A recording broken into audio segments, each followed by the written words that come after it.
As well. I won't even try and summarise it. What's the point? It's going to talk about his work. And there's further to follow. So thank you very much, everybody, for coming. Thank you.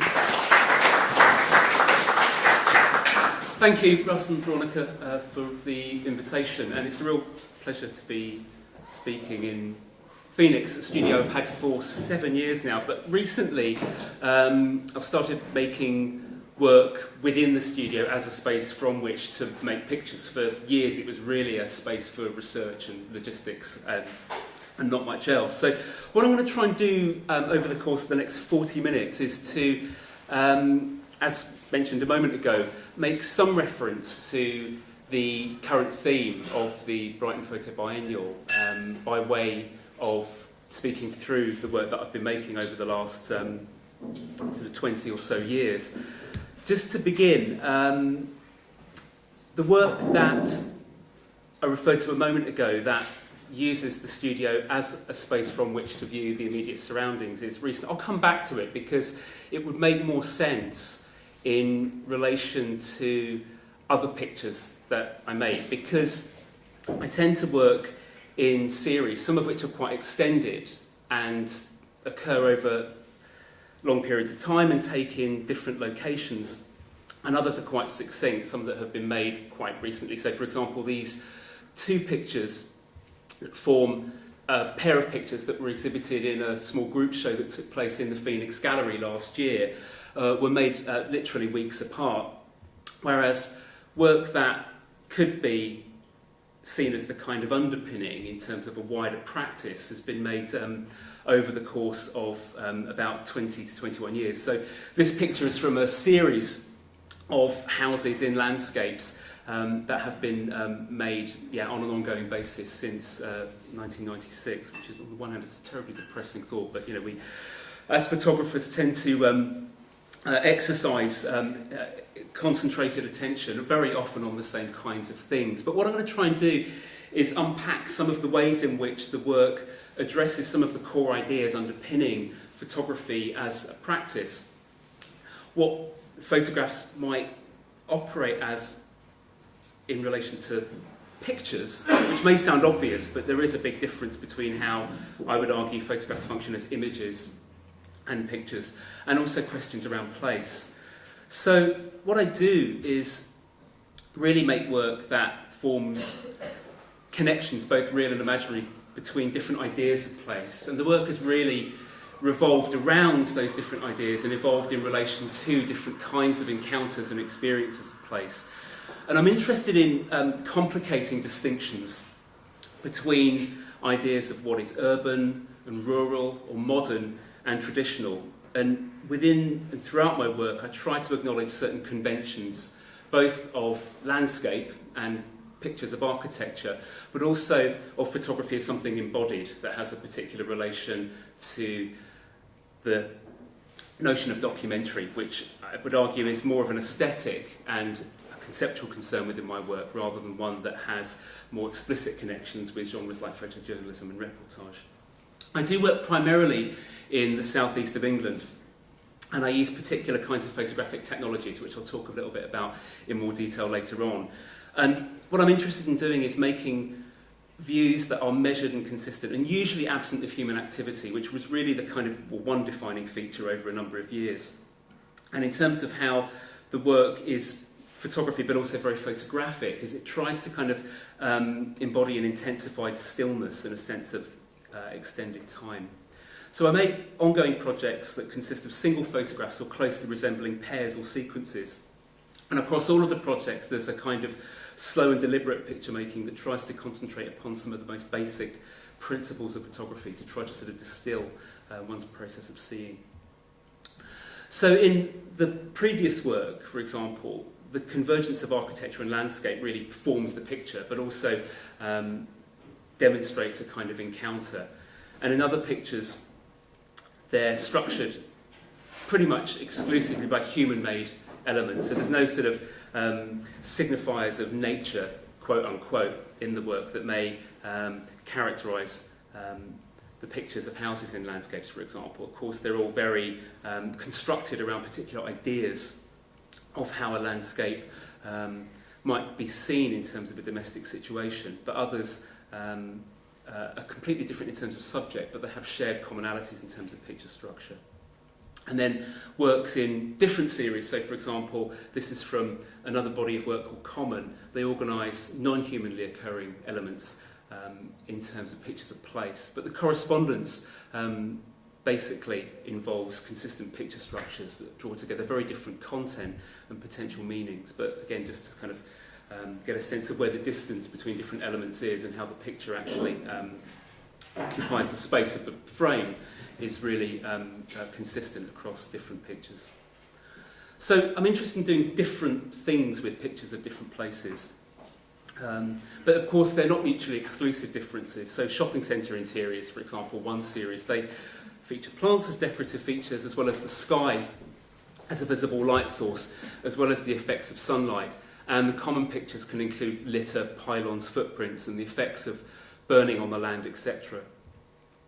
But this sort of aim that tries to kind of exercise itself across all of the work, to suspend time and intensify stillness and emphasise its own photographic qualities, involves questions about photography as a medium and also as a technology. So I'm interested in those features as much as the visible world. And so the aim is technological and conceptual. And much of the work evolved in relation to art school studies, effectively. So I, just a bit of biography, attended an art school in what's called the West Surrey College of Art. At the time, it's now part of the University for the Creative Arts at Farnham. And that kind of situation of an environment where I was not only encountering photography within my studies, but also the place itself had a significance and has kind of marked itself across all of the work. It also introduced this series to me in terms of the proximity that these locations, many of which involve domestic dwellings in very kind of constructed sorts of landscapes, were. So I'm drawn to subjects that appear strangely old and new at the same time. All these houses that you see in this series of pictures, which I'll talk in more detail about later, were constructed in the 1980s and, again, of course, underscored by all of the kind of social and political factors of that time. And other works reference architecture from classical antiquity to the postmodern in this work. And another series, again, this is another one from the Common series, involves a sense of immediate encounter, but also an emphasis on changing seasonal time, the latter of which is pre-modern. So the different kinds of content and subjects of the pictures have both commonalities and important differences at the same time. Also, I had a very brief conversation earlier before starting. There's usually no sense of an event having occurred or perhaps even about to occur in the work. So there's a sort of acknowledgement of photography's future anterior. It's a sort of that sort of sense of suspension is really important. So I avoid any kind of narrative or what may have been described as a decisive moment in the work. And that kind of relates to a significant amount of thinking about the temporal dimension of photography to the past. But I'd also argue that photographs involve a very strong sense of present and future at the same time. So just to kind of, I will come back to all of those different examples and put them into the context of the series that they belong. But what I'd like to do is just talk a little bit about the wider context and influences. So I studied in an art school environment where I encountered the references that I'll show in a moment, but also the significance of place being at the edge of Greater London, part of the outer reaches of Greater London called the Chilterns. So this map shows where that particular kind of area of outstanding natural beauty is situated. Again, you can see very close to Greater London, where I spent most of my childhood growing up, and then studied and then lived subsequently just to the edge of the North Downs. So there was always this sort of orbit of London, if you like, that I kind of lived in for a number of years, both in terms of where I kind of was situated for reasons that I could do nothing about, in terms of where I lived with siblings and parents, but also where I studied. So again, just some kind of idea of that kind of convergence of urban and rural, the built and the kind of quote-unquote naturally occurring environment. But during studies, what was really significant in terms of how the work, I guess, was initiated as a sort of series of projects, was discovery of a range of other bodies of work. So this is a picture from a series by a photographer called Paul Graham called A1 Great North Road, Little Chef in Rain, St Neots, Cambridgeshire, May 1982. It was really significant, the effect that this work had, the impact. I think part of it was to do with the familiarity of the place, but also the way the picture was made, that there was no kind of remarkable subject, nothing spectacular, nothing really noteworthy at all, but there was a particular kind of concentration that the work exercised on these very commonly encountered spaces that was hugely influential. Another body of work that I encountered at the time, produced fairly kind of soon, was by an artist called Keith Arnott, and this series called AOMB, Area of Outstanding Natural Beauty, which really focused on the conjunction of beauty and banality. And Arnott was really important in terms of the development of photography post-war in Britain, but very much a photographer who had this incredible kind of modesty in terms of what he chose to photograph. He rarely made pictures more than an hour's walk from where he lived in South Wales, and he also taught at what was Newport School of Art at the time. He was also a tutor at West Surrey College of Art and Design, so I was really fortunate to be studying at a time where he was involved in teaching, and that was sort of not only an incredible opportunity to encounter his work, but also the kind of work that he introduced, which was hugely significant, much of which came from the States. So I was introduced to all of these practices that were just completely extraordinary in their effect. This by an American photographer called Lewis Boltz from a series called Park City, which was really a concentrated project on the development of tract housing in the United States in the mid-1970s. And there was something about my own kind of experience of growing up in suburbs, some of which are actually under development. This work really struck me as having quite a kind of powerful sort of, I suppose, reactivation of those encounters with place. And another project by another American photographer called John Gossage from a series called The Pond, which was made in 1985. And it's hard to see from the slides, which don't do the images great justice, but the quality of printing that goes into this work is really quite extraordinary. They're very kind of detailed prints, usually made with medium or large format camera technology. So there's not only a kind of attention to what's often overlooked or banal or commonplace, but those kinds of sensibilities are imbued with this incredible sort of attention and pictures that have this extraordinary detail. Again, I'm just going to move fairly quickly through these examples because I could probably spend the whole talk talking about the context and influences, which I won't. But the Beckers, again, introduced by Keith Arnott, who exercised this incredible focus on industrial typologies. So spiral-guided gas tanks, water towers, and their work was very much taking place over a continental territory across the British Isles and mainland Europe, looking at what was disappearing from an industrial landscape. And it was very much informed by their own experiences of growing up in the Ruhr Valley in Germany. And their work is situated in typologies, so there's this really strong element of the work constituted by comparison and detailed study of structures. And also very influenced in work that precedes, so pictures from the 19th century, Benjamin Brecknell Turner. I think we often find ourselves as practitioners doing very, very similar things to others at very different stages of history. Of course, there's huge differences, but some of the connections are quite significant. So Brecknell Turner's at Compton, Surrey, not far from where some of the houses pictures that I began making in the mid-90s are situated. and again, Crystal Palace. So very much unconscious influences that informed the shopping centre interior pictures. And this by Delamot of the Great Nave of Crystal Palace from 1854.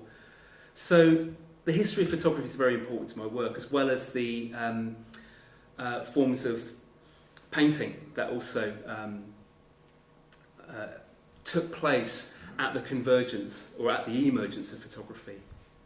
And again, I'm just going to go through some more examples just to kind of give a wider kind of framework to the work that I do. This is by George Shaw, Scenes from the Passion. Jem Southam, photographer. His work again focuses on what's very close at hand and very local, but concentrates again a particular kind of attention to how the overlooked, the everyday, can work as a picture. And the films of Patrick Keeler again were hugely influential and yeah, continue to be so at the time. So pictures that enable, on the one hand, a kind of description of what may be encountered, but also is perhaps an opportunity also through the kind of concentration that can be exercised to think about the kind of social and political conditions that bring particular kinds of landscapes into being. And again, I use the studio here as much as a study, as a space for print finishing and logistics around exhibition. So again, just some of the literature, the interpretation of ordinary places, published in 1979, that informed a lot of the work being produced in the States that I showed earlier on. And then a range of books that range from Richard Mabey's The Unofficial Countryside, more recently Edgelands by Paul Farley and Michael Simmons Roberts, and guidebooks, so John Burke's Around the M25, which is quite an extraordinary description of particular kind of territories, which again, we may seem to have no kind of artistic merit involved in them, but I find very exciting for all sorts of reasons. And many of the pictures evolve around this very small kind of tract of motorway corridors, bodies of water, and again, convergence of towns, villages, common and heathland. So this is again where much of my studies took place around here, and then lived not too far away around this particular area. And I also attended art school in London. I did a 2-year MA after completing my undergraduate studies, and this sort of journey that I made, particularly in the first term where I actually lived at home, was really significant and has actually informed a lot of the work that I do. So, Charles Church Houses was the first series that really developed, and it started, again, the first picture was made in 1996, and the most recent one, this one here, is from 2017. So they're pictures that I make on an ongoing basis when the lighting conditions are right, when I encounter these spaces that is often kind of determined by a mixture of research and just when I get kind of uninterested in some of the other projects that I make. So I do kind of move between different subjects at different times, just depending on circumstances, as much as anything. These actually made locally in Sussex, so this is Worth just outside Crawley, and this just outside Uckfield. And you'll notice that the houses repeat, or they recur, throughout the series. So they have particular references to phases of architectural history, of course, which never existed at the same time. So to me, these are already images before they've become photographs, and so the task is to see what they can become as pictures. So the real world is already inscribed with this kind of sensibility. It's almost become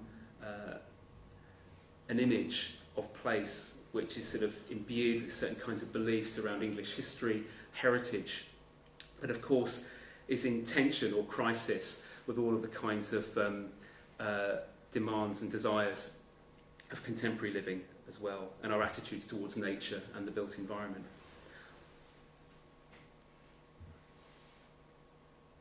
And again, so it's not only just pictures of houses in landscapes, also the car as a particular feature is really significant to the work. So there's this kind of paradox involved, a kind of paradox of desires of contemporary life and also of a nostalgia for a past that never existed. And again, the structure of the pictures, again, very influenced by the Becker's typology, but they could never be organised in that kind of multiplicity because they just don't have the volume. But also, there's a particular kind of distance that the camera occupies to the subject that I attempt to make as consistent as possible. So, again, they're exercises in picture making as much as descriptions of space.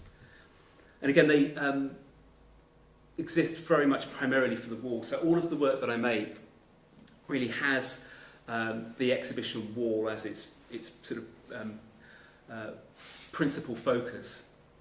So I'm interested in that kind of detailed analytical looking that exhibition can provide. And this just shows some of the pictures in a wider context of other practices. And just gives you an idea of scale as well. And much of the work that I do is really situated in its final form in group shows with that of other artists. And that's something that I really value, is the kind of dialogue that goes with works that have similar kind of ideas but very different forms.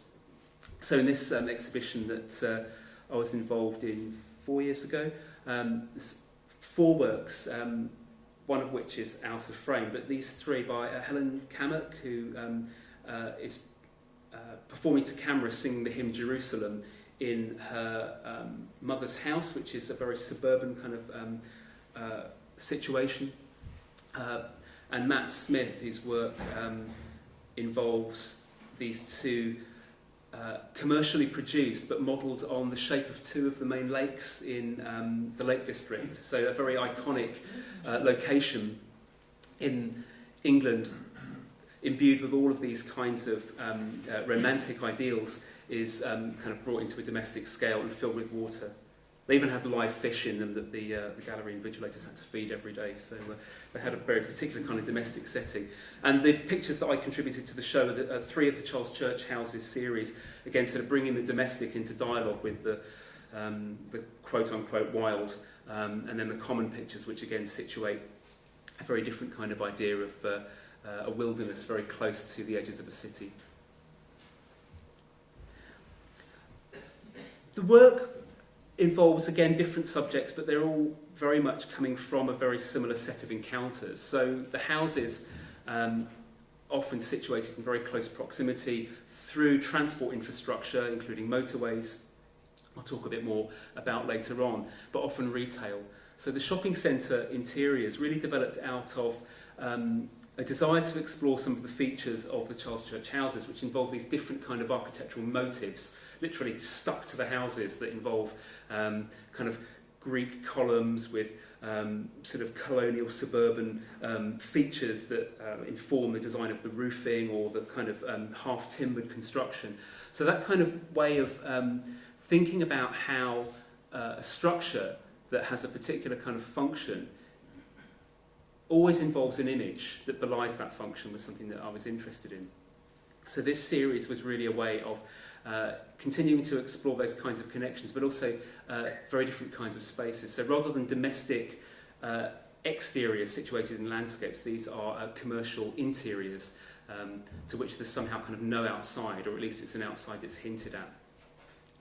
And also it was where a kind of approach developed that was putting the camera in almost the same place where the space itself actually embodied some kind of repetition.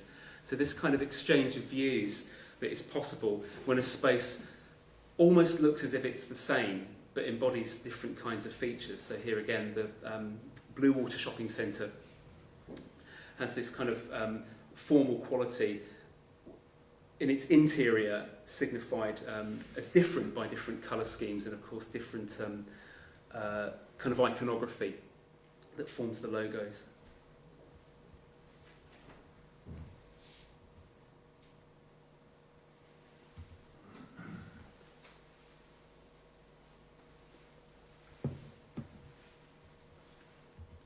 So this is Manchester, Arndale. And there's also something in that the spaces themselves are almost like a camera, you know, kind of chamber that light enters and makes something visible.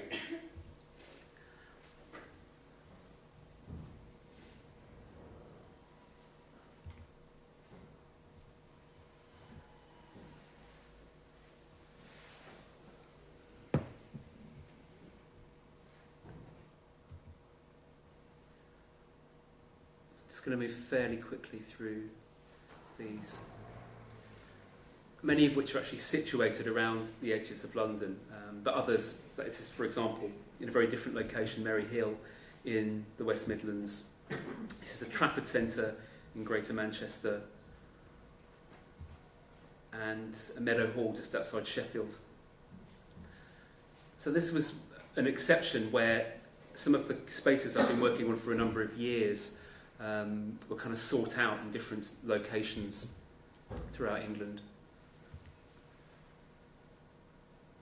And this much more locally. This is County Mall in just outside in Crawley.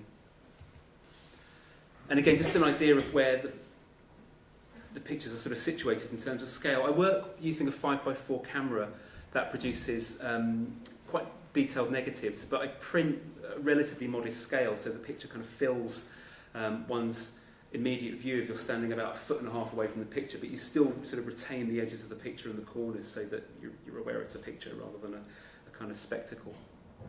And again, this is just them in relation to other works in exhibition.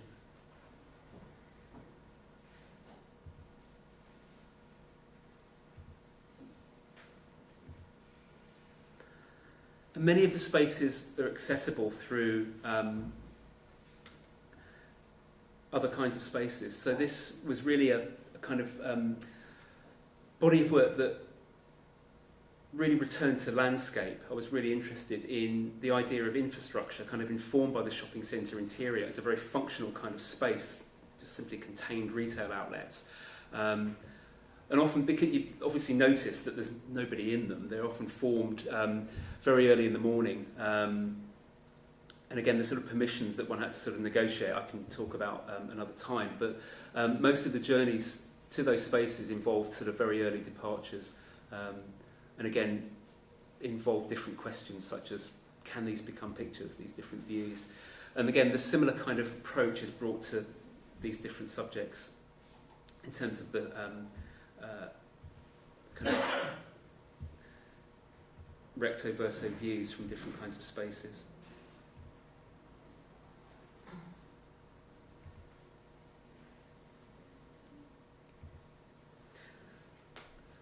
So one thing about absence is this idea of intensifying stillness but also complicating time, where by removing vehicles there's no kind of immediate sense of when this is made.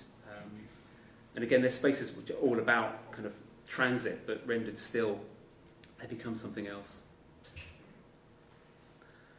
And the common pictures, again, very close proximity to the motorways. So these are really just ways of exploring different kinds of incidental views from the spaces that other pictures are made from. And one of the things that characterised this work was the importance, again, of repeated visits over extended periods of time.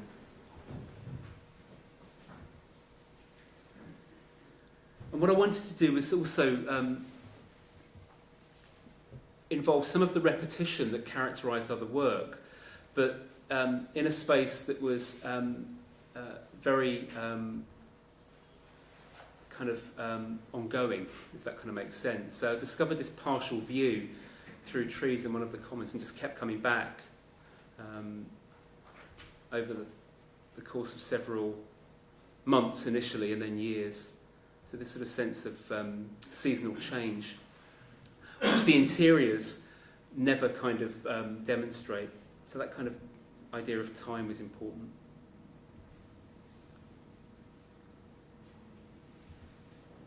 And just to say a little about the process, I use this particular camera technology that requires a tripod. So the camera is situated in the space. It becomes part of the space that it's depicting. It's not part of the body, so to speak. So I work with very different technology to a handheld device that's held to the eye. It's much more like a kind of drawing aid because it involves a ground glass back. It looks very technical and intimidating, but it's actually incredibly simple. It's just a lens with a bellows attached by standards that connects to a ground glass back that the film holder goes into, displaces the ground glass when the image is focused, and makes the picture. But it's really a technology that's about encouraging concentration, and you also have to make decisions about every aspect of the process. Nothing is automated, apart from light reading, which I use a digital light meter for. But everything beyond that, so setting the aperture, the shutter speed, you have to actually pay very kind of systematic attention to. So the work goes into the studio, and it's looked at for long periods of time. So this is again just a view from the window, which I'll elaborate on more in relation to other work. But the light box here, again, it's a space where the result from the camera goes, and then I print all my own work by hand as well, which is important because there's certain kinds of aesthetic quality that, again, involve decisions that I take responsibility for. So that's something that the work is really important. So there's proofs, and they're enlarged, and then again they're situated in the studio, and then they're just really possibilities for studying and thinking about what they might do in exhibition context. Again, just some other examples here of what the space is used for. And then again, just to give another idea of the scale of the work for exhibition. Okay, so what I'll do is I'll just talk through, or just show really, because I'm aware my time is almost up, just some more recent work that again developed out of other projects. So each project kind of informs another. This series called Harlands Pond, which is made again more locally and drawing upon earlier series. And again, this is part of an exhibition that took place at the Fringe 2014 with Alison Bettles and Alison Stolwood. So I was really excited to work with them in exploring some similar ideas about domesticity and nature in work.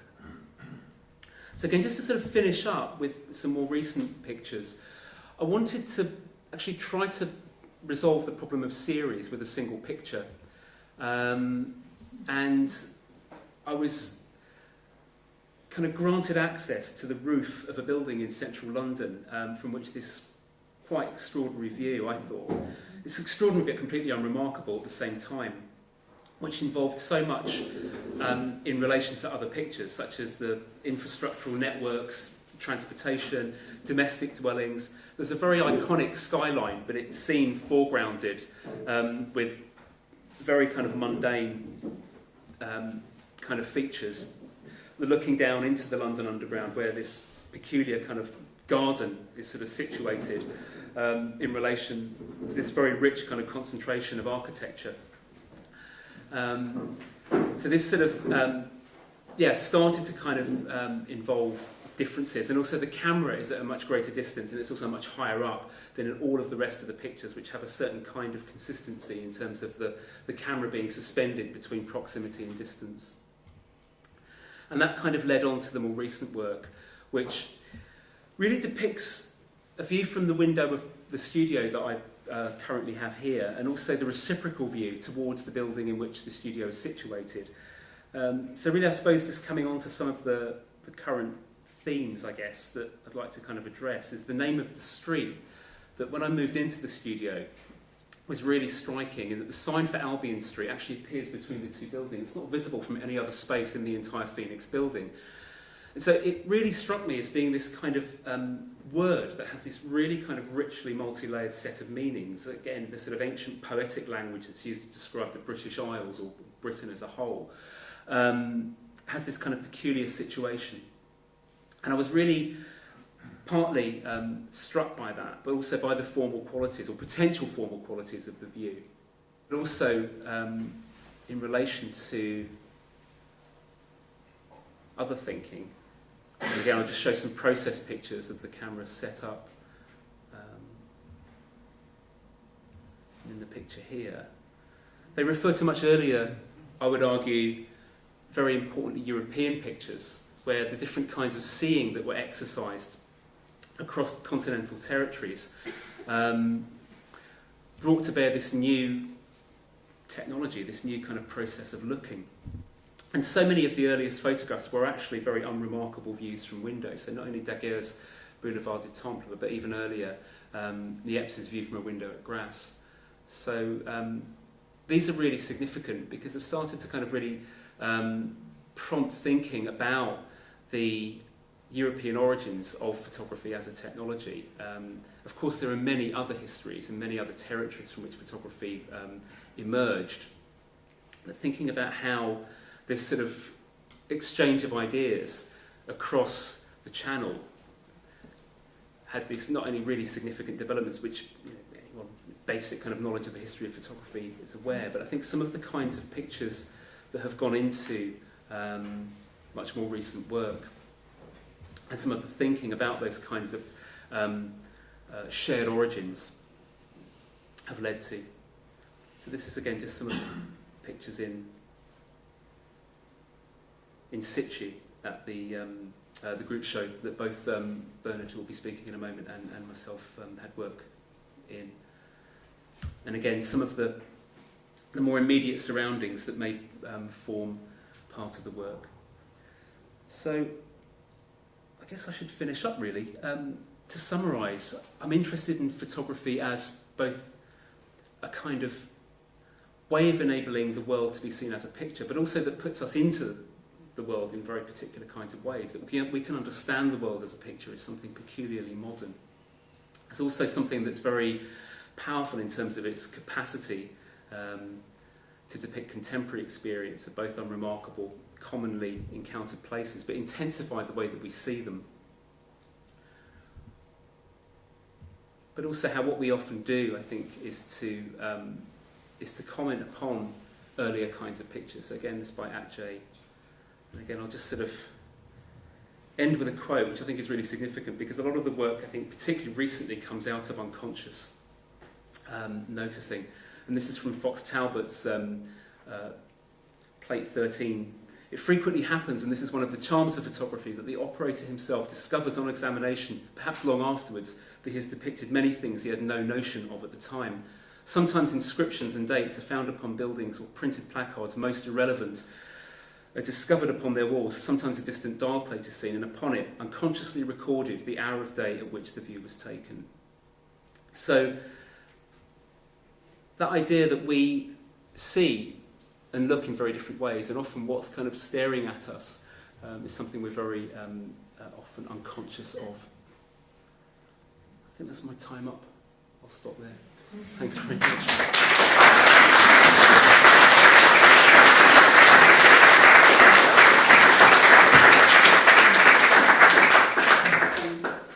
If anyone has any questions or observations, I'm sure Fergus will be more than happy to take them. Yeah. I understand that quite often what happens is when someone's spoken, it's sort of very dense and full of information. It takes a while to process it. So I'll sort of start with more on observation really, and that was your shopping mall images sort of reminded me of Piranesi, and also the architecture of sort of prisons, which is exactly how I feel when I'm in a shopping mall. So I just thought, yeah, absolutely. I just, for that, I thank you, because that sort of, it suddenly all makes sense. So, yeah, absolutely. Yes, that's a really interesting observation, because another thing I just couldn't really factor it into the time, but the influence of Brunelleschi's Ideal City,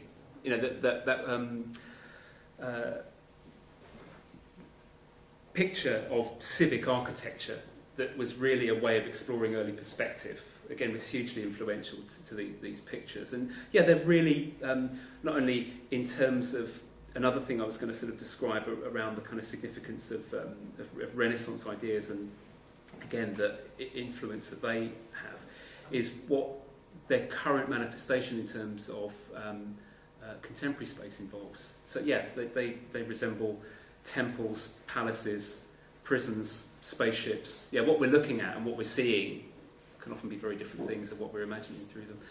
And another, again, influence, I showed the cover of J.G. Ballard's Kingdom Come, his last book from 2008, that was really influential. I mean, I've been making these pictures. The first one that started to work was in 2003, so a long time. And then, 5 years later, reading Ballard's Kingdom Come was really extraordinary because, yeah, it was all set around this dystopian shopping centre. And especially now, I think, because there's a particular kind of narrative around English nationalism in that book, which is quite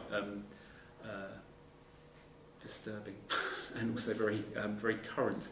But yeah, why those kinds of imaginary situations might be situated in these kinds of spaces, I think is a really interesting question. Well, actually, I want to add to that because I think the motorway views early in the morning with the lights, I mean, there's something deeply melancholic about this, which to me, again comes back to the point of, why you feel those motorways are so dehumanised. And, it's all about speed, but of course what you've got is the stillness. And I like that dichotomy. Thanks. Yeah, and I think there's a strange kind of beauty to them, dare I say it. I mean, it's an uneasy beauty, and it's not one that I'd sort of celebrate as such. But I think there's definitely something, ambivalent about those kinds of spaces. I think certainly what happens when the light well, they become very theatrical in the sense the way they're lit, especially some of the ones where it's lit downwards. It's a theatre of, what is going to happen here, and motorways also are theatres of death, in terms of pile-ups and goodness knows what, but we all use them. It's kind of, quite multi-layered, I guess. Yeah. Yeah, and they contain their own illumination. I think that was the other thing that I was interested in as well, is that they, they're spaces which, the light source is the subject as well, so there was something very peculiar. And also darkness, there's something fundamental to photography as well, that they're spaces which have that kind of light-dark play and structure. Is there a sense of ethnography about it as well? I was looking at a lot of the books and it felt like there was an ethnographic, even though there are no people in the photographs, it felt like a sort of an ethnography of English, late sort of early 21st century architecture, late 20th century architecture. And I was just wondering about the boundaries as well, because I remember a point when traditional wet photography, printed photography, was quite separate from the art scene. You have the artists, conceptual photographers on the one hand, and you have a tradition of, from Aceh, the early 19th century photography, and it felt like two separate traditions. But seeing your work situated with fine art, it feels like maybe some of those boundaries, maybe unnecessary boundaries, were being broken down. Is that your experience at all? I take technique very seriously, I mean, it was interesting because as a student there was something very ambivalent about, in the mid-90s there was a really interesting kind of dialogue occurring between how seriously you took technique, how long you would spend printing, for example. And there was certainly an antipathy, towards certain forms of, high modernist kind of work and the kind of focus of attention to the sort of fetishization of the black and white print. I don't think I was doing anything different actually in terms of just concentrating on different materials really. I think it's complex. I mean, I always rejected the idea that conceptual photography was sort of technically rough and high modernist photography was I think it is a complex relation. I think that technique and meaning, I guess, are always in. But to go back to your early observation, it's very interesting. I mean, ethnography is not a word I'd use. I mean, I'm open to that interpretation, but I think it's it's one that I'm not entirely sure. It's not an intention. I mean, I just saw all the books with the kind of those kind of investigations of different pieces of landscape, social landscape, and it felt, you described your space as a research space as well, and the feeling that the boundaries between research and fine art practice sometimes dissolve. Anyway. They do, I mean, the work is a form of research. It's an inquiry. I mean, I definitely describe it as such. But certainly that kind of that kind of very rough sort of yeah. I mean, I draw from them. You know, I think like any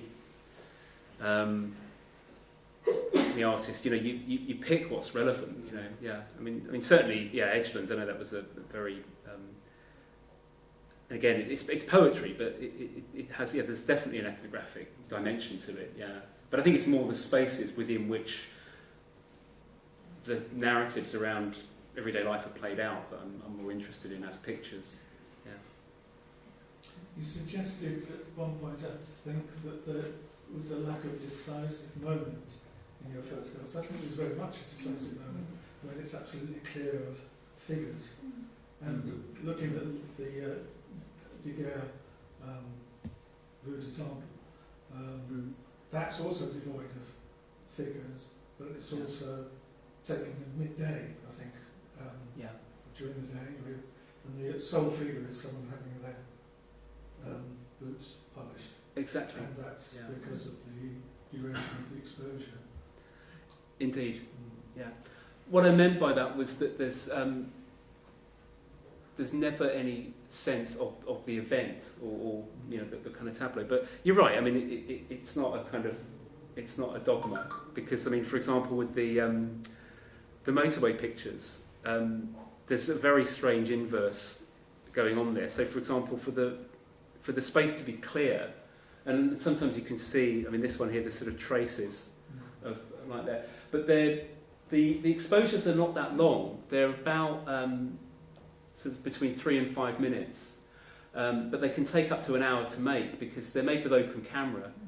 So there's no. I mean, that's the other thing. I didn't come onto it because again, it's sort of beyond the scope of the talk. But all of the work uses analog materials and technologies. Of course, we're looking at a digital slideshow, but in terms of what I would regard as the work at its core. So yeah, there has to be a very deliberate, very particular kind of intervention that the lens is revealed to the space, because yeah, although they're made between 1 and 3 a.m. When there's hardly any traffic on the roads, actually to get a clear picture can sometimes take a number of multiple exposures to actually exclude the vehicles. And again, yeah, with, for example, some of the shopping centre interiors, yeah, there are people around, you just have to wait. But a lot of the other work, there's just not that many people around anyway. So it really depends. There are different ways in which understandings of how time operates are made. I wanted to ask you about the restraint in your work, because to get that neutrality of time and stillness, that takes a lot of effort on your part to make that happen, and also knowing that moment and judging, you know, if something will become too fraught with potential. Yeah. Do you know, of a stage that we're about, you know, because it could become quite gothic even, some of them. Yeah. And how you make that decision, and is that in the editing process afterwards? Do you get images that you just think, oh no, that looks like there's about to be murder, or, you know, because imagine that could happen. But there's a sense always of this claustrophobia where there's no air, there's nothing, do you know, still. And that's terrifying in a way as well. Okay. Yeah. That's really interesting. Even to the extent that the blue sky might just appear and then you have to get rid of it. Yeah. I mean, I tend to work again in particular conditions, some of which, are. I mean, this series, yeah. I think that the use of overcast light, you know, again, which is something very, very commonly associated with, for example, the Beckers. Yeah, you know, although there are exceptions, there's plenty of exceptions actually, but it's almost as if the world itself flattens and becomes like a photograph. Yeah, I think so. So that, but there are, again here, you know, this sort of sunlight, and these are actually backlit. That not. But there's definitely there's sort of a restraint. I mean, you kind of think you know what works, and sometimes it does, and sometimes it doesn't. But you have to actually see the results, because the camera is something which reveals very faintly, you know, what you kind of almost have to sort of see with your own eyes as well. Yeah, so you're always kind of negotiating between the real world and what you know is framed by the camera, right? Because they're actually very different devices. You're not looking through a rangefinder or a viewfinder. You're actually looking at an image focused on a ground glass. So I think, and again, that's what I really like about the use of the technologies and materials, that there's this incredible precision, but there's also this total chance, and you don't quite know what's going to happen. But yeah, in terms of whether the picture works or not, that's something that, it's always determined by reflection. It's always, something that comes later, and that it works or it doesn't, depending on your own instinct and what kind of,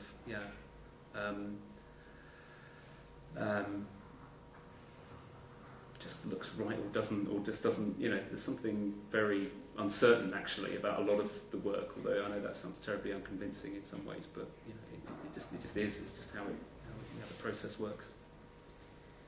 Right. I think that's a good place to end actually. I like Okay, the thank you. human element of the uncertainty. So, Great. Thanks very thank much. you very much. Thank you.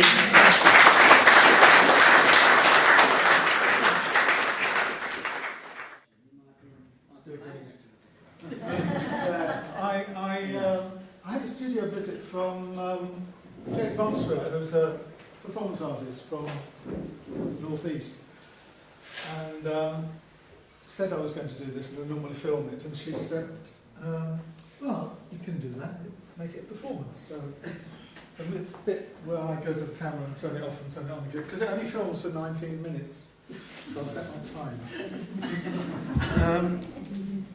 Okay, can we have the light off? Who's doing the lights? Thank you. No, it's lights by my daughter Lydia.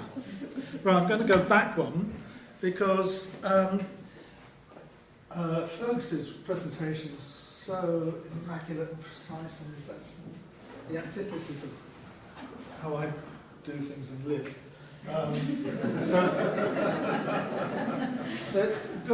Jean-Luc Godard was asked, I should be sitting down. Jean-Luc Godard was asked about what makes a film or a story or something like that, and his reply was it has to have a beginning, a middle and an end, but not necessarily in that order, which is what you're going to see now. So that's me, Bernard G. Mills.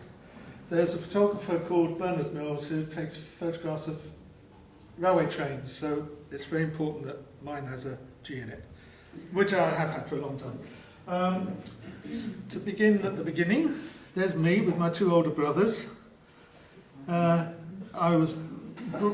grew up in North London and went to secondary school for a year, and then I moved to Maidstone, or near Maidstone, and went to secondary modern school for a few years, and then left and went to art college, which is where my education really started. So there's a couple of friends, Steve and Chris, on the stairs inside this wonderful old building in Maidstone, which was the art college before the modernists got hold of the... Anyway, so I did a pre-diploma, it was called in those days, kind of pre something or other. And before I started my 3-year graphic design course, I did a year of photography, full-time photography. It was a City and Guilds course. And I can't remember what we did apart from walking around Maidstone taking photographs. Must have done some work in the studio and things like that, and we had 5x4, half plate, quarter plate, Gandolfi cameras to play with in the studio, which was great. But these photographs I retain from those days, really. They built a multi-storey car park, which was convenient for taking photographs from high up.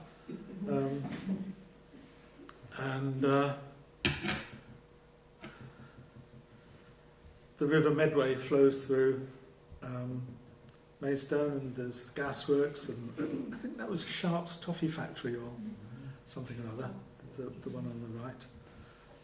Right, yes. And then down by the river there's the Archbishop's Palace, and lovely, you notice they only go out in sunny weather to take photographs.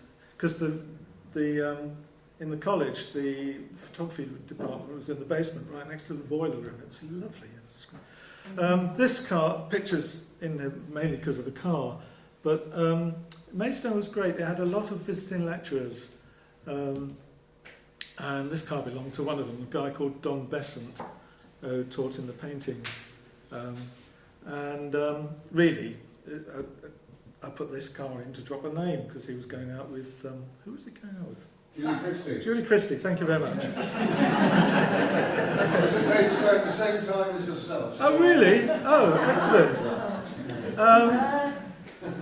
That was my car. Well, the one on the left, the old Vauxhall, it was my brother's car, my older brother's car, but he let me use it, so I used to drive into town with that. We lived on top of the North Downs.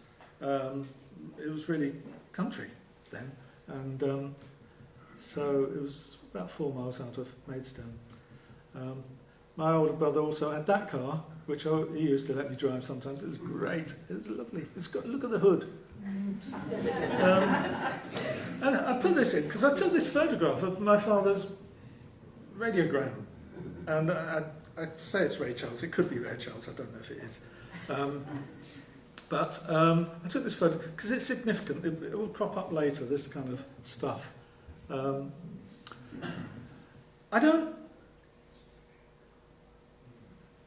find it very difficult to ask people if I can take them a photograph. In fact, I don't think ask if I can take people's photographs.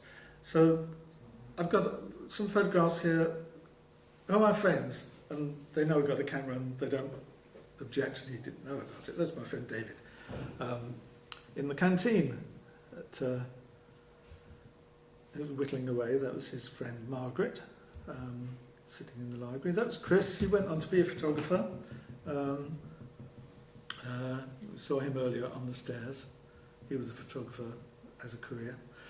We three made a film, a 16mm movie. It was a Western. And this is a picture of myself, David, and Steve. Steve's being made up, and Lynn's the schoolmistress, school type character, and made this Western. We didn't have a horse, so I used my mother's moped. The film, it still exists. It's still on 16mm. It is not. It's with Chris, who lives in Tunbridge Wells, and has he got it digitised? No, which is very frustrating. But we developed it, most of the footage ourselves, black and white movie film, which was hilarious. There's a still of the hero. At least I think I was a hero because I shot the baddie in the back, so I don't know what that makes me really. I was the Clock Springs kid. And there's friends around, Pete Crease, what's her name? Anyway, the lady with the long hair, she appears later a bit. Oh, there she is. Hilary Baldwin. She was a student there, and she's one of the people I didn't ask if I could take their photograph, but someone else did. So someone else was getting her to pose in the photographic studio, and I snuck a crafty pic from the side. But the reason that's there is because, again, she cropped up later in the painting. There's David as the baddie. This was shot in the bar across the road from the college. One day we went out. Chris organised a trip to a pirate radio station. This is the Olga Patricia, which was Radio England. And we went out there on a little tender on a choppy sea, and it was quite chilly, and we got hauled aboard and went into the studio, and there's a guy called Roger Twiggy Day. He told us how everything worked, and got a couple of decks there. Actually, he wasn't playing those. That's a set-up shot, because it was a fairly rough day, so they're using a pre-recorded tape, big reel tape. But he showed how everything. I think he now works for Kent Radio or something. Chris is still friends with him. Anyway, after my photography course, I did a 3-year course in graphic design, of which I have no pictures, apart from this project, which was we were given a piece of board about that size, and I asked for another one because I wanted to make it three-dimensional. And we had to do a portrait of someone famous, I guess. I can't remember, presumably. And I did this. I was particularly struck with a film called Modesty Blaze with Monica Vitti in it at the time. It was directed by Joseph Losey, and art direction by Joe MacDonald. And I made this thing. The eyes, the film spools revolved because I was getting into film and an interest in making films. And so I made a three-dimensional thing, and on the inside I had this kind of psychedelic pattern that comes from the film. MacDonald made it a very kind of op-art orientated setting. And there's a view through the eyes. Now I put this in because I use Meccano to make things work. And all I've got left now is the lips.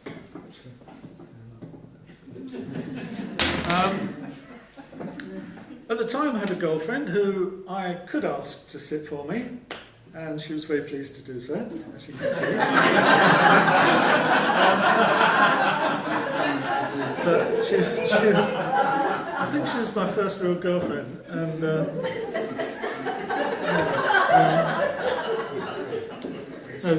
there are, yeah.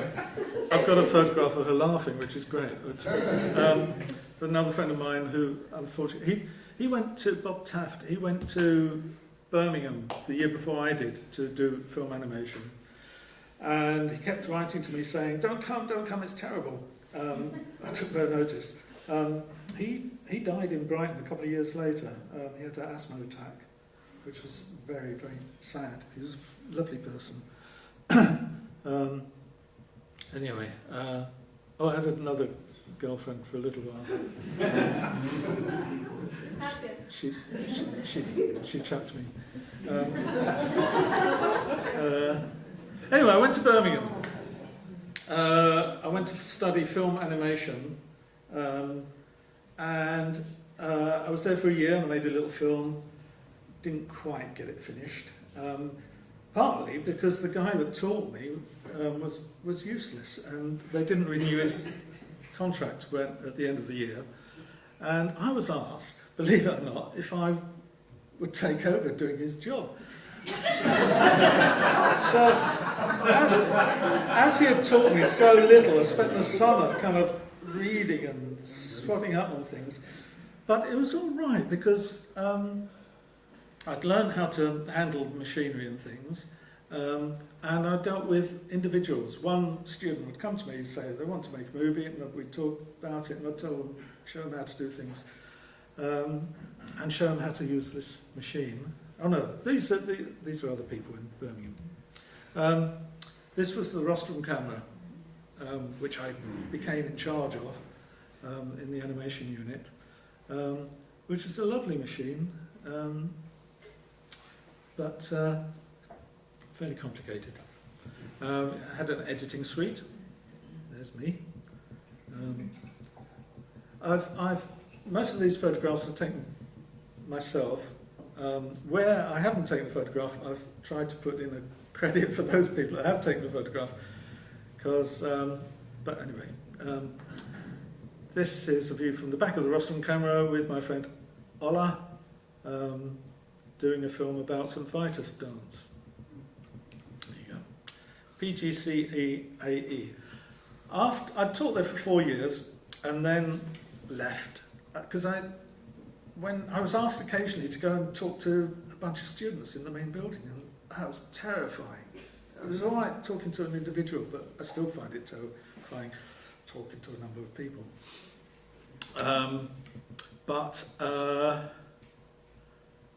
Yeah, I hadn't got a teaching qualification, so I thought that might be useful.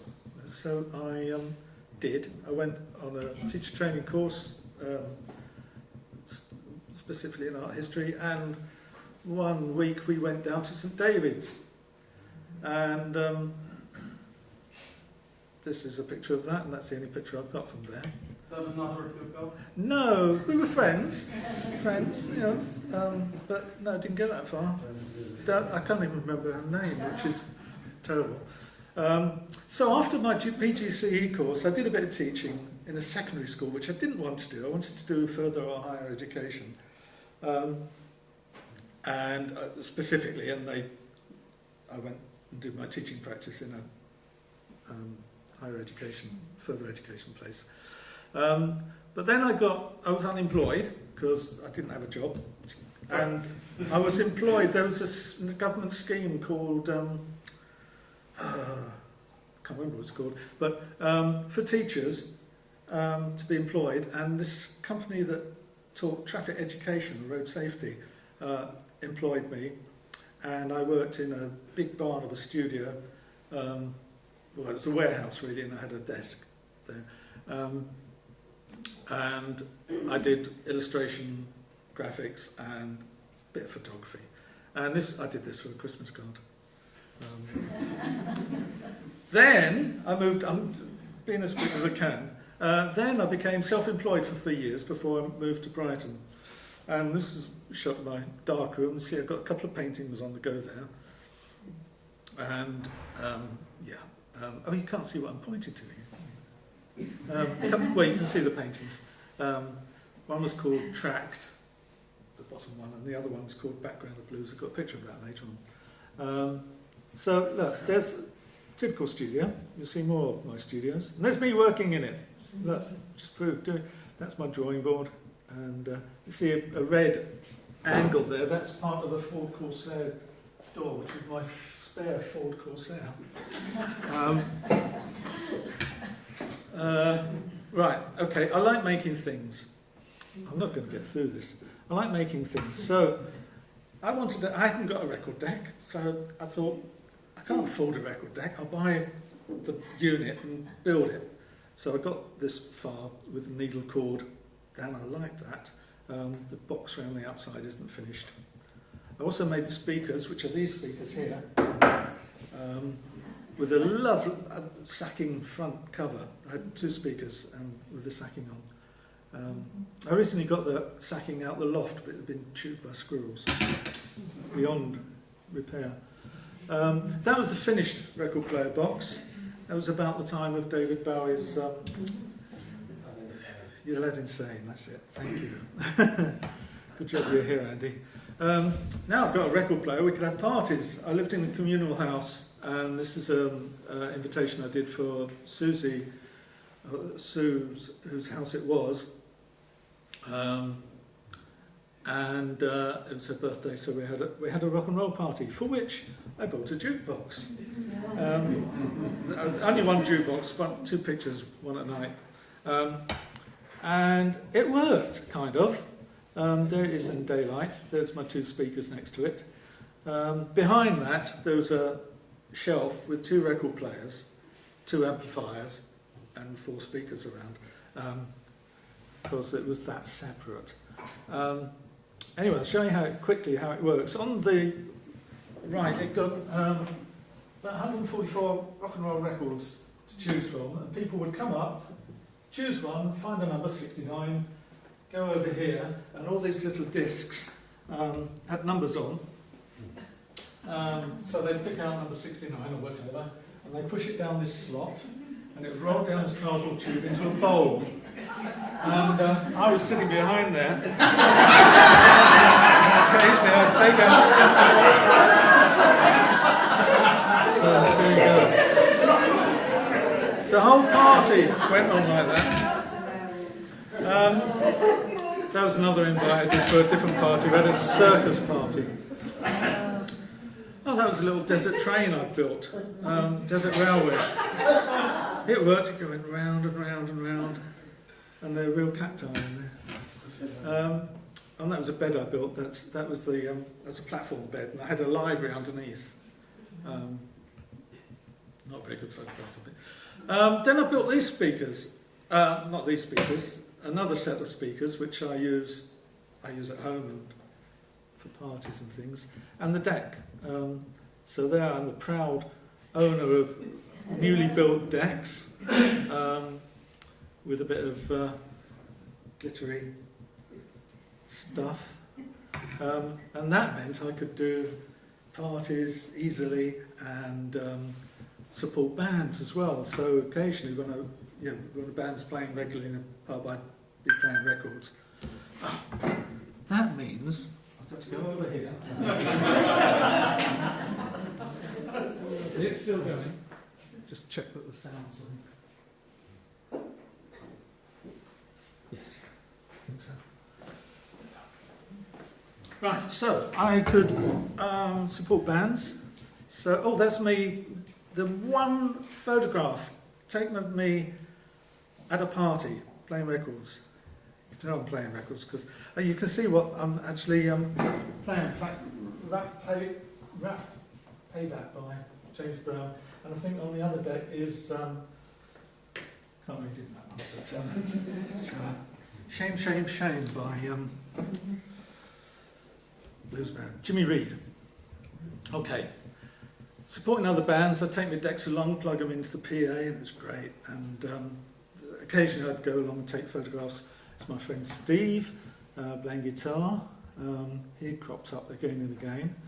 There's a colour photograph of the same band. There's Frank Spencer, who's a pianist and a great singer. You should hear his version of Midnight Hour. It's great.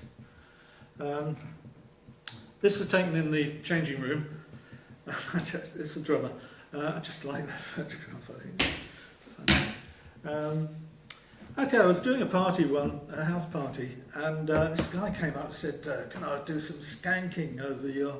He's seen I've got a big reel-to-reel tape recorder I was using for echo, and he said, "Can I do some skanking?" And he did, and then he said, "Can I do some more? Can I do some recording?"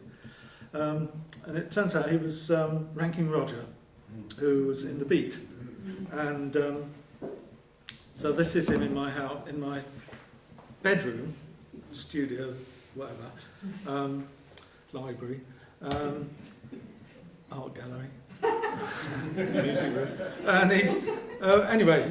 We did some recordings. I put them onto cassette for him, and he sent them off to John Peel. And they got some kids. A little while later, I built this out of an old television set. These handles, you can see, are ex-Pink Floyd flight case handles. They were having some new ones built, and these were being thrown out, so I got some of those handles. Anyway, that was my music machine, and I had the amplifier inside, and on the back it had a big display with the light behind it. And I built that just before I came to Brighton, I think. Used it once or twice. Used it for a miner's benefit gig. Didn't get paid for that. There is in its present condition with one of the record players. So I've moved the deck. By this time, I'd moved the record players out of the double deck into two single, what they call Danzette type things. So I used to turn up to gigs with two Danzette things. That's one of my recent photographs for a series on randomly selected words. We'll come back to that with any luck. I take photographs all the time, so that this is the living room. On the back wall there, you can see a drawing I did. Any moment, Alice is going to shout out, "He used a light box." I did. I transferred, the shape. Anyway, that was in an exhibition. That's what you told everyone. And Monica had a studio. Monica was my wife. Well, she wasn't then, but she had a studio in the living room, and she's trying to keep Alice from talking, I think. And below Monica's studio, I had mine, which haven't changed. Okay, after that we moved to Brighton, and at weekends we used to go down to Rottingdean, and the reason I tell you that is because I used to take my camera and I used to knock off a few photographs. So there's Lydia, my other daughter, complaining about something. Oh telling me to shut up. Oh, anyway, that's what's it? Black Rock swimming pool was there, and on the right, these steps have all gone now, and that whole this is all full of pebbles, right up to there now. But I got to like those cliffs. They're lovely shapes, and then one day I took this one in colour at Saltdean, and I thought, I like that. This nice, simple kind of. It's all on 35mm film, by the way. Nice, simple separation of two elements, really. And I never did landscapes because landscapes are found too complicated, too much going on, unlike my studios. So I thought I'd take some more. So, keeping it simple, I quite liked that one. I did like that one very much. And lovely curves in the cliffs. And the sky is so dark because with sunlight on the cliffs, it's very bright. So you expose for the cliffs, and the sky, which is brighter, gets underexposed. Well, not brighter. It gets underexposed, so it's that lovely dark, rich blue. And there's some. These were all new under cliff walk sea defences built. So I took a number of pictures of the cliffs, and that's at Hope Gap, and this one is Rottingdean again, that area. This is next to Peter Pan's playground, and it was the morning of a children's parade, and Lydia was in the children's parade as a child that day, and I'd probably parked the car and making my way in. Well, I like that. It's got Ovingdean. This has changed since then. There's a little figure on the right-hand side, kind of making his exit, being chased by someone. Anyway,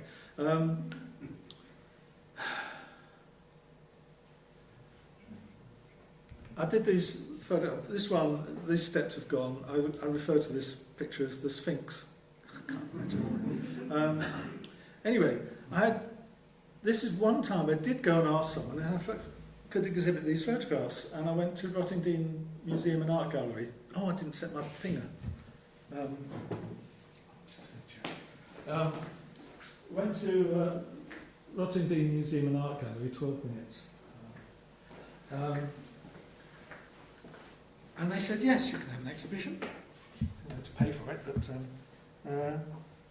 so I had an exhibition of these under cliff walk things, and it's okay. Nice of them to let me. And then the Contact Gallery in Middle Street, Brighton Media Centre, said, can we show them there? So they wanted to call it Collecting Fragments. So I had two exhibitions in a row almost, which was very nice. In fact, it was on for about 10 days or so, and then the next exhibition wasn't ready, so they gave me an extra week, which is fun. Okay, the reason I came to Brighton was because I got a job teaching in Crawley in further education. I went there to teach graphic design, which I did, to a greater or lesser extent. But because it was a small department, and I think there was only 3 full-time members of staff, I had to teach other things as well. So I taught 3D design, anything 3-dimensional really. So you can see on the wall at the back, there's some little square things. They're portraits based on the idea of the one I did of Modesty Blaise, Monica Vitti as Modesty Blaise. And this one, I got them to produce what I called a gosh box, and it was a container of some sort that, when opened, made you go, gosh. I can't remember what's happening here, but I think there's an audible element to it. But anyway, it seems to be working. That was fun doing that. I'm not sure if that was one of my projects or someone else, but there's a picture front and back with the artist, one of my students.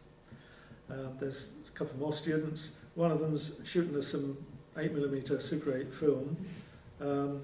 He's defying gravity there. I think he drinks something, and of course it all shoots to the wall behind him. Or he's eating peanuts or something. Can't remember. There's some footage of him doing it, actually. I also did a bit of music. Not music, kind of noise and things, experimental stuff with some of them. And I should have a recording of it somewhere because there's one of my viewers recording. And it's obviously hilarious. Now, I did this for a project, it was a graphic project. I came across this a couple of weeks ago in a folder. This bit's kind of painted on a bit of canvas and then stuck on to card.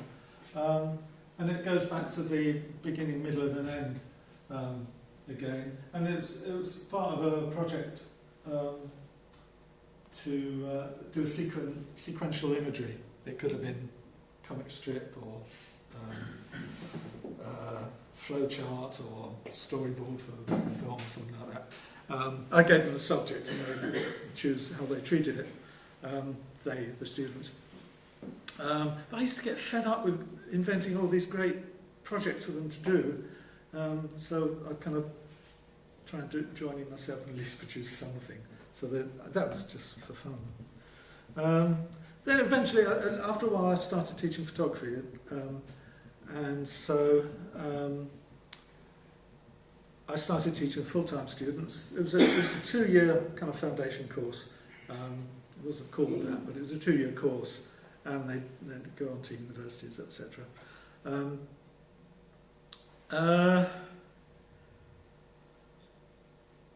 And then I also taught part-time students, mature students, evening classes, doing City and Guilds courses, level 2 and 3, whatever that means, but I know there's a lot of work involved.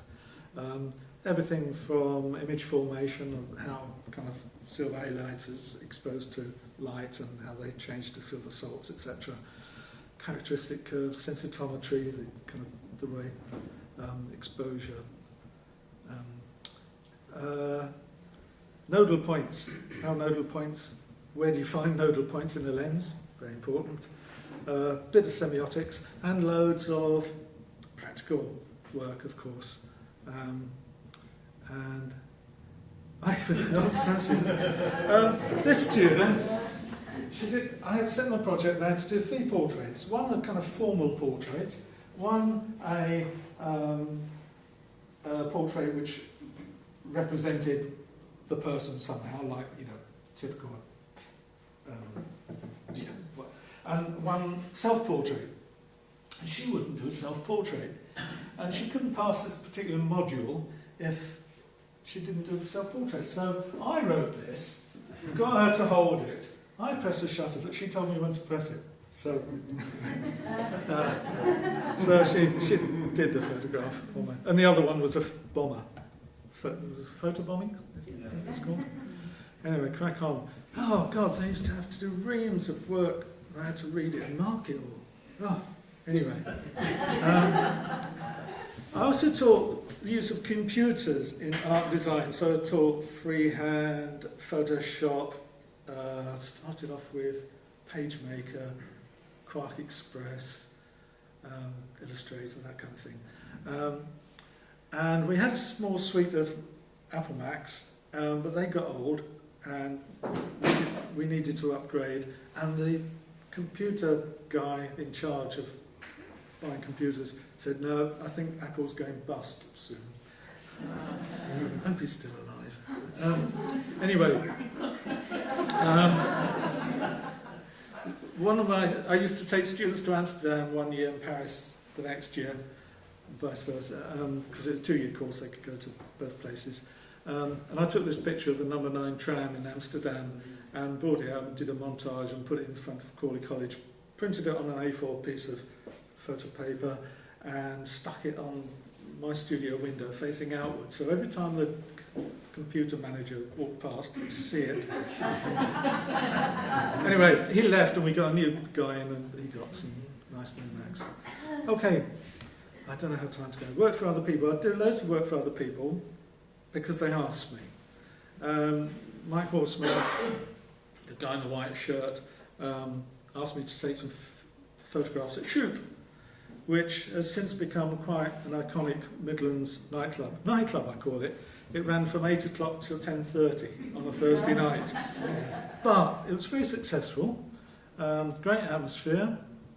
They had 4 of these big JBL speakers in a small room, which was licensed for 100 people. Oh, yeah, that photograph seems to be quite popular. And I got a call from Dave Haslam and said, can I use that photograph in a book? So it's in that book, down there on the bottom of the page. And then I went and took it again a bit later, and the clientele had changed somewhat, much more cosmopolitan.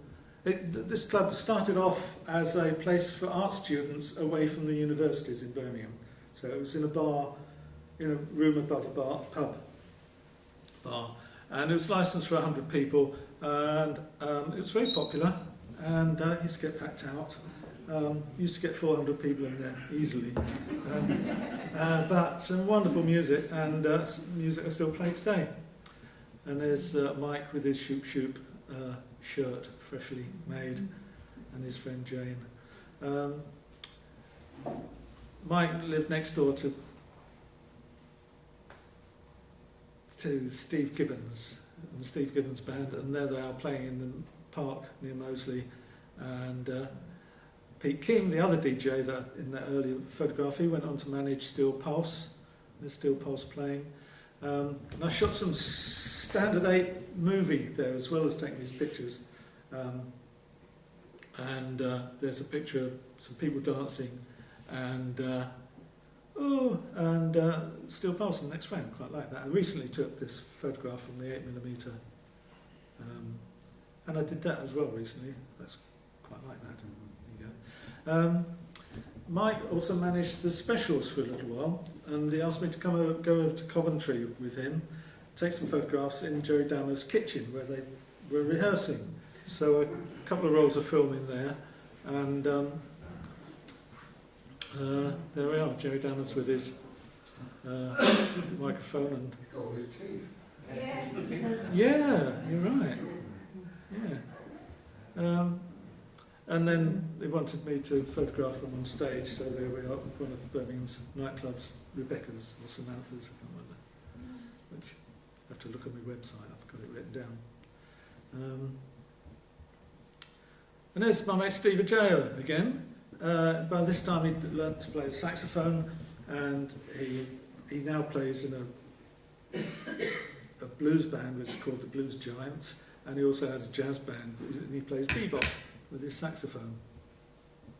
And there he is listening to playback in Bob Lamb's studio, which was just around the corner from where we lived. This is Terry and Jerry. They're playing in December at the Green Door store. They're a lot older now. They just banded and they'd reformed, and they've been touring quite a lot. They've been down here a couple of times. There they are, young people. Sue is Sue Richardson, in whose house I lived, and she was a friend of Monica's as well, and they worked together on Phoenix, which was spelt with an F, an early, late 70s feminist exhibition, which we'll come to with any luck. I've got to crack on. I used to do their record covers as well, and that was for a book. That's Pete King's studio. Yeah, great. Built a studio. Then we moved to Brighton. We went to the Zap Club, and David Madala was doing a performance, and he wanted photographs. So I took my twin lens reflex down there and shot off a few. And years later, I sent him the files, and he was very pleased with him. Okay, this is much more recent. Anna Diemer had an exhibition at the university exhibition space, and I asked her if she wanted. I'd photographed her work before, and I asked her if she wanted me to cover that? She said, yes, please. So I did. I was in Berlin with Monica, and there was an exhibition at the art gallery near the Brandenburg Gate. I forgot what it's called. And Monica Toom was showing there, and she was there, and she knew Monica very well. They both she taught on Monica's course in St Martin's, and no one had taken photographs of her exhibition, and she asked me if I'd take some. I didn't have a tripod, which it was at this point that my camera cut out, so I'll continue with a narration. Photographs for Monica Toom at the Akademie der Kunst in Berlin. Then I went to photograph some performance organised by Annika Strom at Winchester in the Great Hall. There's the round table. And it was an installation and performance of young people who sang and lurked about in hoodies, and it was called Look the Other Way.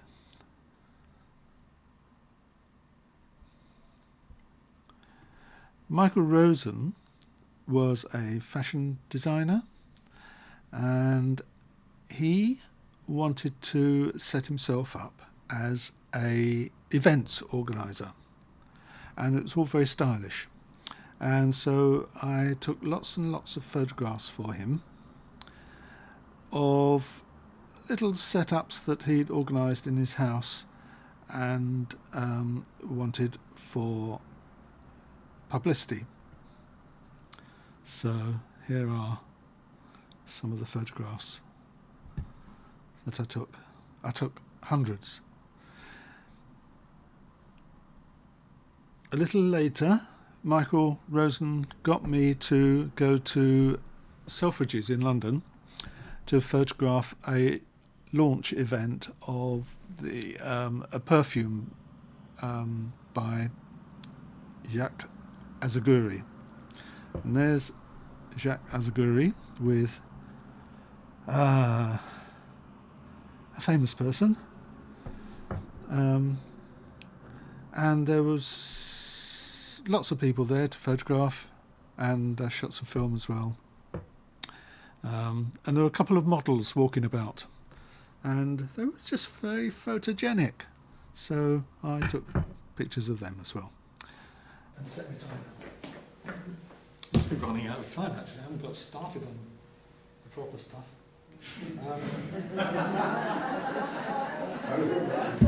I'm having two people on one night. It's ridiculous. Anyway, they was very photogenic, and I enjoyed taking photographs of them. This was a book launch. The Lady in Green's book. Can't remember what it's about. House. I employed me for a couple of years running to document their curated exhibitions.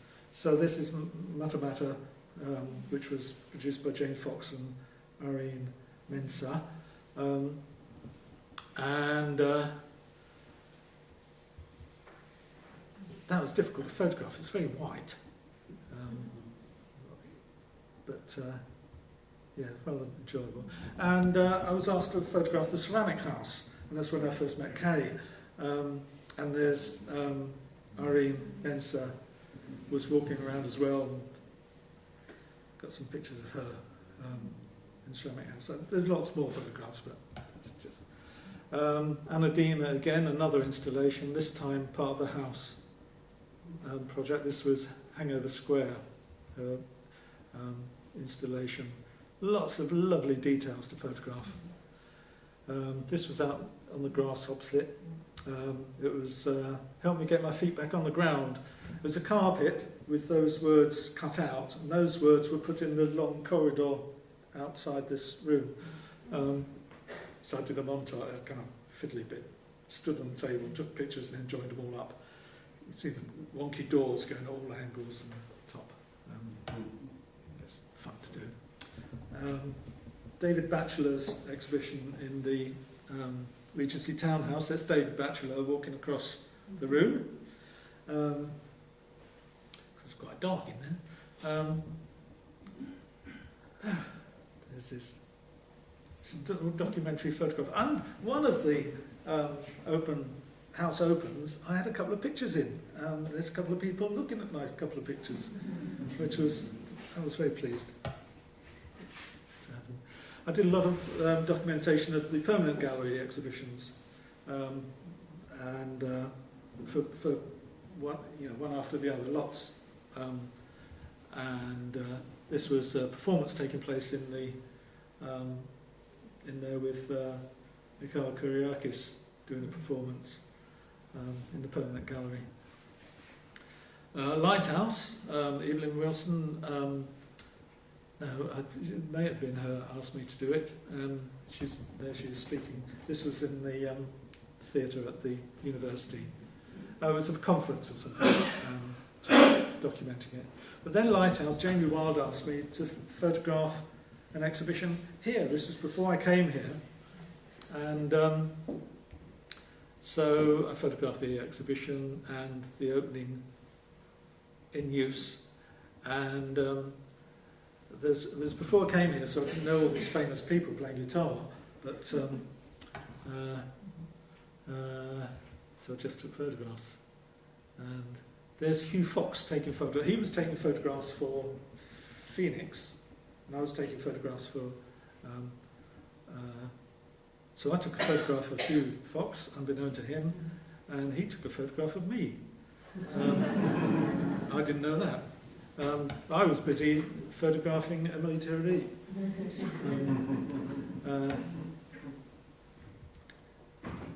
Then I photographed some work for Barbara Loftus, and I've done a lot of photographs of her paintings as they evolve, and she gets doing other things, and also made a film with her about her paintings and her parents' and grandmother's life in Germany, in Berlin during the war, and that film, together with a batch of her paintings, was shown in Berlin a few years ago, and 2 or 3 years ago. And then she started making a second film, and I started working with that, and I was booked to do something else. She phoned up and said, "Can you do such and such a day?" And I said, "No, I booked a studio. Can you think of anyone else?" So I said, "Alice, my daughter, perhaps she could do it." And so she did, and she's been working with her ever since. And they'd almost completed the second film, which again will be shown in Berlin shortly. So there's Barbara and Alice on the railway station. When I went to Berlin for the opening of her exhibition, I stayed in Eva Grubinger's flat. She wasn't there, but she left a key for me. And I did this picture of Eva. It's just a combination of the picture that was there. You don't have to ask people, you can photograph them if they're not there. So I like that, just a combination of bits. Jane King is a local ceramicist, and she's been asking me to photograph her work for some time, and always a pleasure to do. There's a list of people I've got their work on my hard drive, and as you can see highlighted there are quite a few from Phoenix, so I'm kept quite busy. First, one of the earliest ones was Louise Bristow, and lots of others which I haven't got photographs of. Elpida Hasta Veseleva used to live in Brighton, and she had a show in Venice, at the Venice Biennale, in this pavilion there. And it was the Macedonian Pavilion that year, and she asked me to go and photograph their work, which was a pleasure. that was the interior. It was all about the Silk Route and the plague coming to Venice via the Silk Route. And I heard the other day the fleas weren't on the rats. The latest theory is that the fleas were on the people, not the rats. But there you go. So there's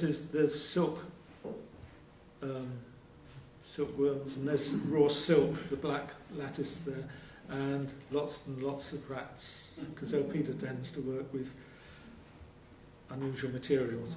Then she asked me to photograph the preparation for her next exhibition, which was also the Venice Biennale 2 years later, and this time it was in the pavilion of the Holy See, or the Vatican.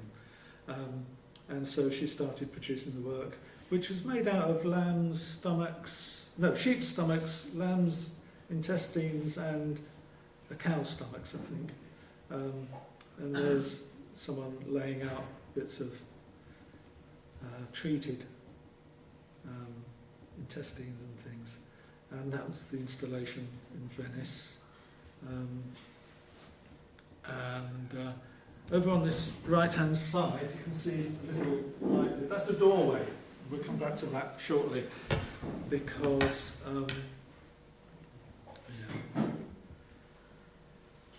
Elpida then had a show in an installation in Fabrica. I put these words in to remind me. I'm not looking at them, which is. So she asked me to photograph that as well. And that's in Fabrica. That was in Fabrica. Then Claudia came along. She was on the same corridor as me, on the second floor, and said, "Can you photograph some of my little porcelain figures?" And I said, "Oh, yes. They're lovely little figures." And she'd bring them into the studio and put them down, take a photograph of them, and she'd take them off to Spain or somewhere and sell them.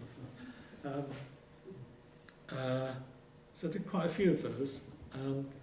And then she went bigger, and this is the doorway that you couldn't see in the other picture, looking through at Claudia's installation for the Argentinian pavilion.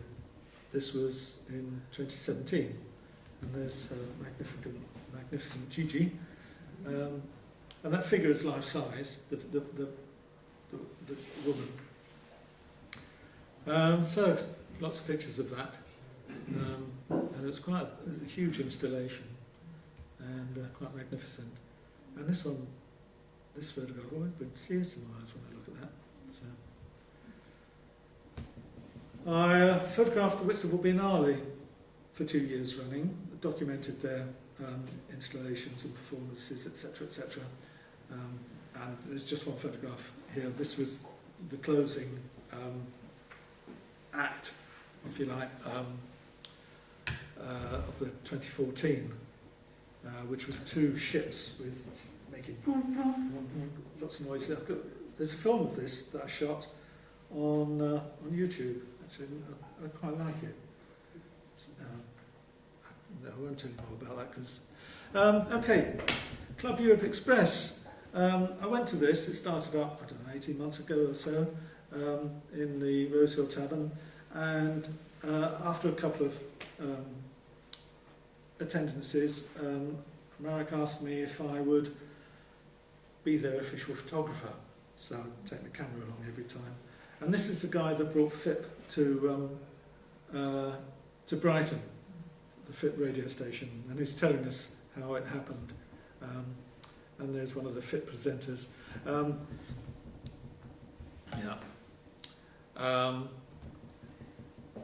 During the evening, there'd be music, conversation, and then there'd be two-way conversations with a, what's it called, a link, Skype link with someone in Europe, and they'd talk about topical things like Europe and Brexit. And this was someone, one of the presenters called Madalena Kay, who dressed up as European Supergirl, something like that. But she was very good. She played guitar as well. And then we had other people presenting.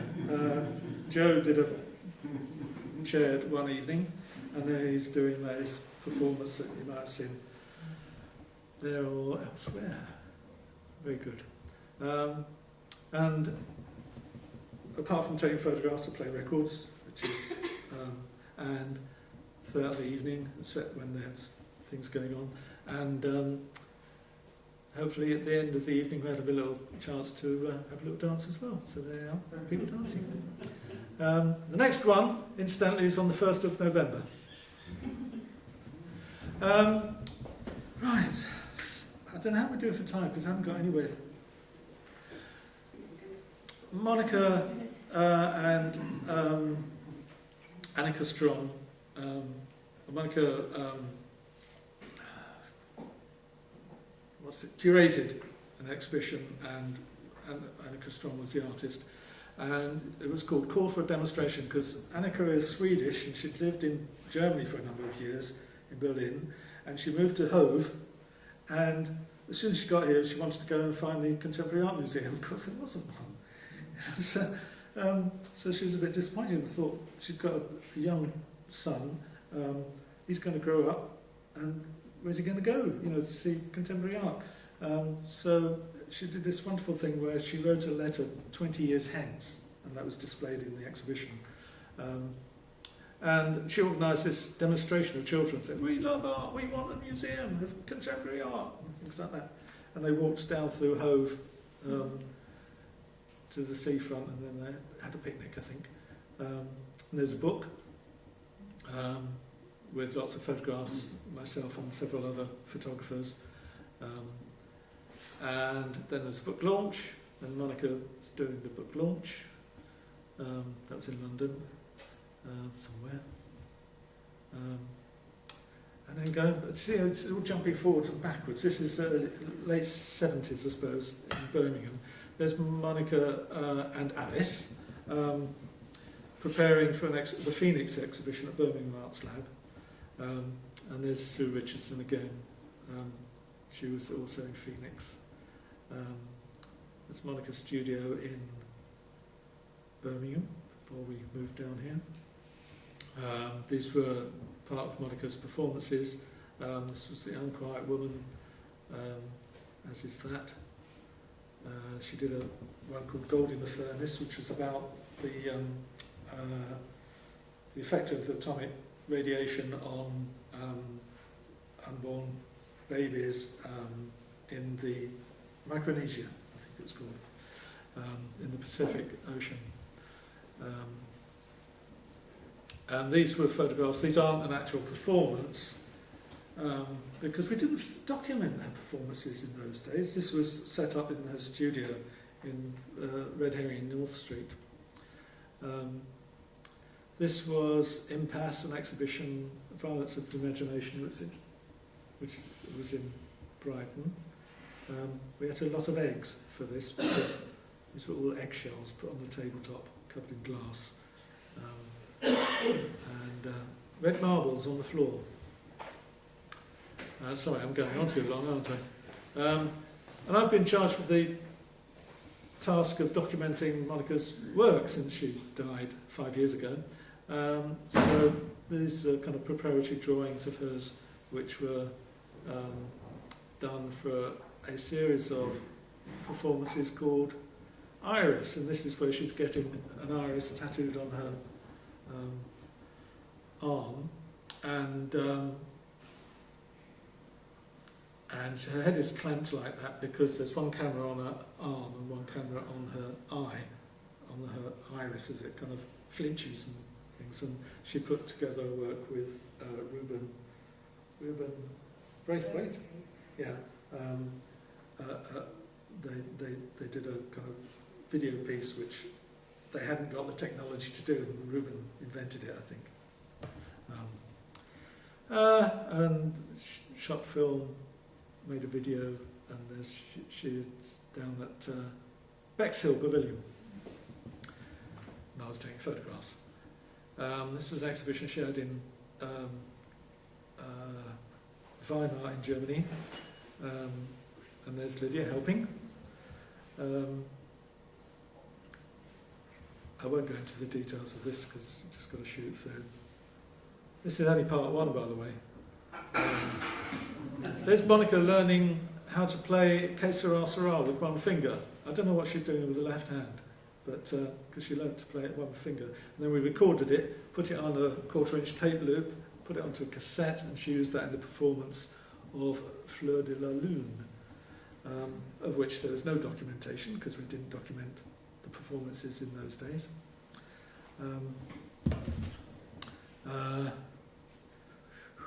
That's the contents of one of her suitcases. It was in an exhibition in London. These are drawings for an exhibition she had in the Lane Museum in Newcastle, where she painted directly onto the walls of the museum. So Brooker, I helped her produce a lot of the artwork for these, with stamps and drawings, etc. Her ideas, I did the execution to a great extent. A durational performance in Den Bosch in Holland, which was great to photograph. I really enjoyed photographing this. A lot of colour and this. That's at Hatton Gallery in... Then she wrote this book called Valentine, which needed pictures, of course, a few pictures, and there we are in her studio. The setup for the photographs, and this was one of the photographs, and then I rearranged it a bit, and it appeared like this in the book, along with several others. And that's a picture of the Sistine Madonna reflected in a little mirror. And on the back of the mirror is probably the winged boys from the painting, which you're all familiar with, the winged boys. Her last piece of work, her last project was Anniversary and Active Memory. Sorry about this. It's still flashing.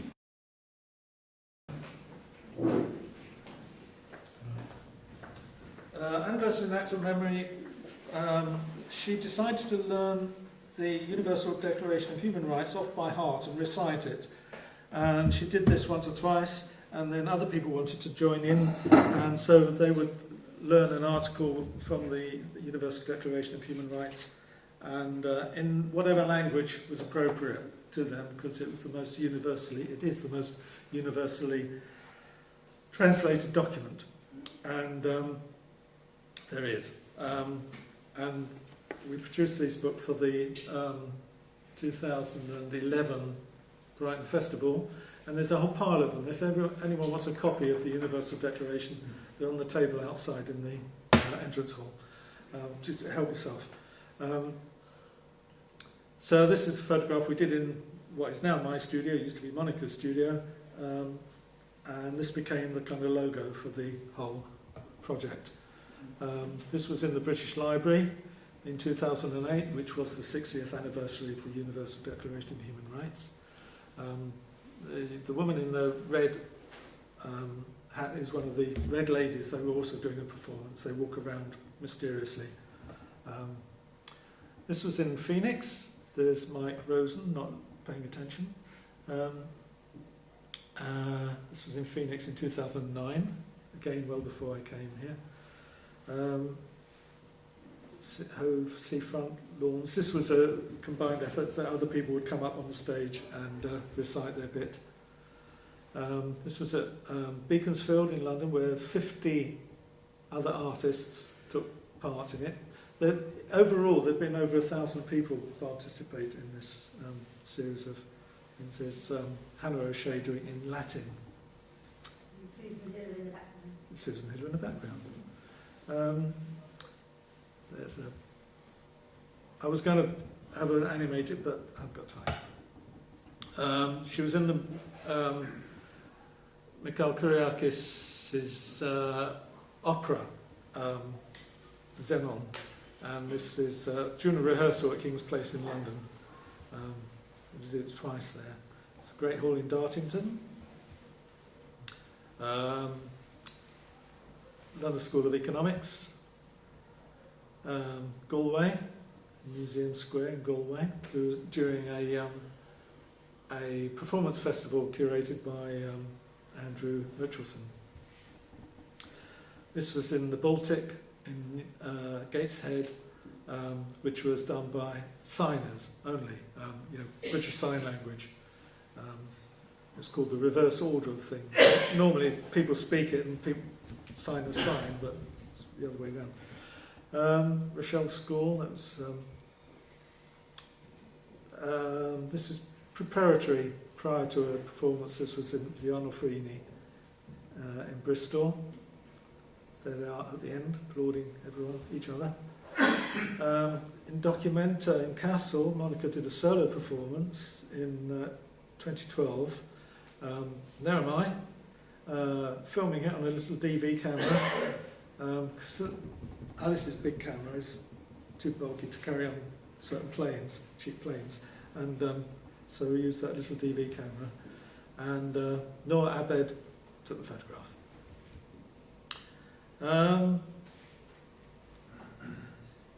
Is it Rennie? Oh, right, okay. Well, we're very near there. This is Girona. These photographs taken by Alice. And this was the final one, which was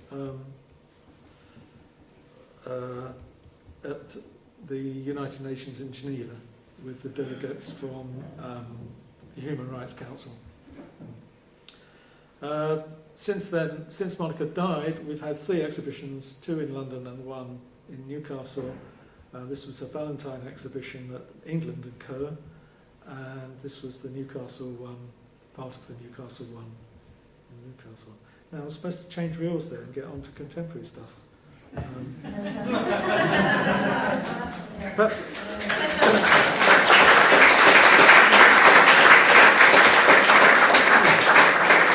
supposed to get on to the interesting bit now, about my work, you know.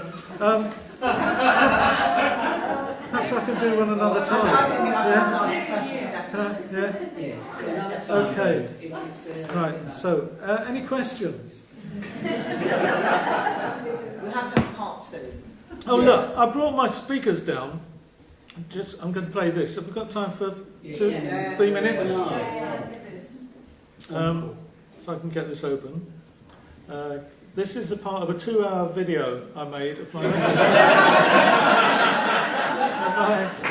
record collection. I think you got the idea anyway. It's, I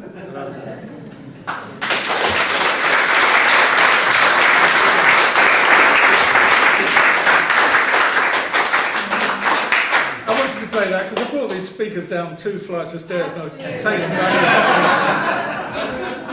Not played that. It's such a great piece.